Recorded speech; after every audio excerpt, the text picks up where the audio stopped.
睡前听完一本书，今天我们读乌合之众，有时候你是不是也会在深夜里突然想问一句，为什么在群体里我会变成另一个自己？明明你以为自己冷静独立有判断，可一旦被人群包围，那种莫名的情绪涌动，那种被裹挟着往前走的力量，你也说不清它到底来自哪里。今天我们读的这本乌合之众，就是把群体的灵魂剖开给你看的书。它告诉你，一个人在群体中是如何失去自我，又是如何被情绪推着走的。作者勒庞，法国心理学家，一个喜欢站在人群外面观察世界的人。你能感觉到他写书时带着一种冷冷的洞察力，不是指责，也不是嘲笑，而是我看见了，而你却没意识到。那时的法国政治动荡，社会躁动，街头的情绪像火药。勒庞想弄清楚，为什么一群人会比一个人更冲动？为什么在集体面前，理性像薄冰一样脆弱？于是有了这本乌合之众，一本看清人性阴影的书。这本书没有传统意义上的情节，但它像一场慢慢推进的心理解剖。你可以把它当成一部人群的成长史。第一步，群体如何夺走你的大脑。勒庞说，当你进入一个群体，你的个性会像被风吹散的尘土，你会变得更冲动，更简单，也更容易被煽动。他说，群体有3个典型特征。一，智力下降。在群体里，人不是变聪明，而是变得更容易接受简单粗暴的观点。你有没有发现，网络上最容易传播的，从来不是深度思考，而是你们被骗了，他就是坏人。大家一起冲。二，情绪放大。一点火星就能点燃整个草原。你本来只是不爽而已，但看到所有人都在骂，你也会加入。为什么？因为群体让你觉得我不是一个人在愤怒。三，暗示与模仿。这是最可怕的。群体不需要思想，它只需要一个情绪起点，一个喊口号的人，一个激动的评论，一个愤怒的表情包，就足以让百万陌生人跟着走。第二步，群体为什么像孩子？勒庞说，群体的心智更接近孩子，而不是成人。这句话你第一次听会觉得挺刺耳，但越想越真实。孩子需要什么？简单的答案，明确的是非，立刻的满足。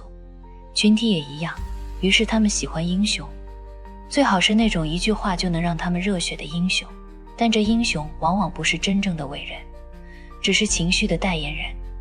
所以历史上很多动乱与灾难都是从崇拜开始的，而崇拜之后往往是幻灭，幻灭之后又是更大的愤怒。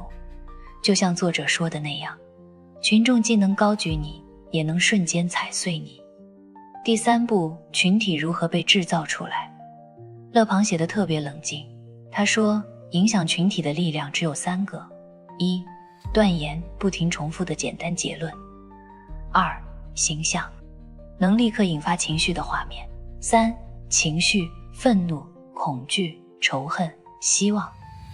你可能会想，这不就像现在的网络世界吗？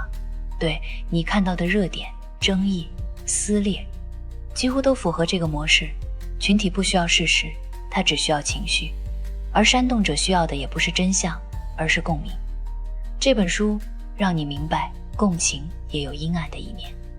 如果说这本书有情绪高潮，那一定是勒庞突然直视你，告诉你一个冷得刺骨的真相。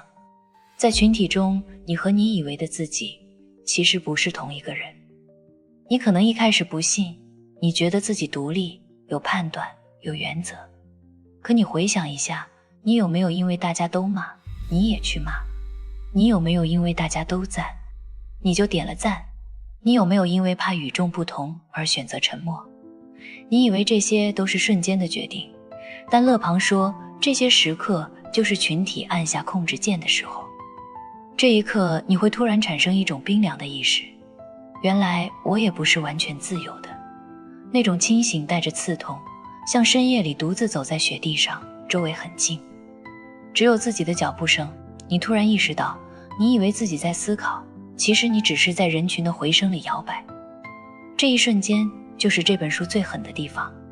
那讲到这里，你可能会问，那我能怎么办？难道人只能被群体操控吗？勒庞没有给你温暖的答案，但他给了你一个方向。一，你要意识到自己的群体本能，当你知道自己会被影响，你才不会轻易被带走。二，你要学会独处，独处不是孤独，而是你从群体情绪里撤离，重新找回自己的能力。一个人在安静中才会思考，而群体只会让你反应。三，你要学会慢一点，群体是急躁的，情绪是冲动的，但真相往往是安静的、沉稳的。当所有人都在喊的时候，你只需要问一句：为什么？这为什么？就是你和群体之间的那条隐形界限。四，你要保持独立，而不是反对。真正的独立不是逆流而行，而是不需要流。你能被说服，但不是被煽动；你能共情，但不会盲从；你能理解他人，但不丢失自己。这就是乌合之众的价值，它让你意识到清醒本身就是一种力量。讲到这里，你可能也会有一种淡淡的感受，群体并不是恶，它只是无意识。真正要保持清醒的是你自己。当你在巨大的情绪声浪里还能听见自己的心跳，那一刻你就从乌合之众中站了出来。而最后，我想留给你一个问题：当你情绪被点燃的时候，你能分辨出那是你的愤怒还是群体的愤怒吗？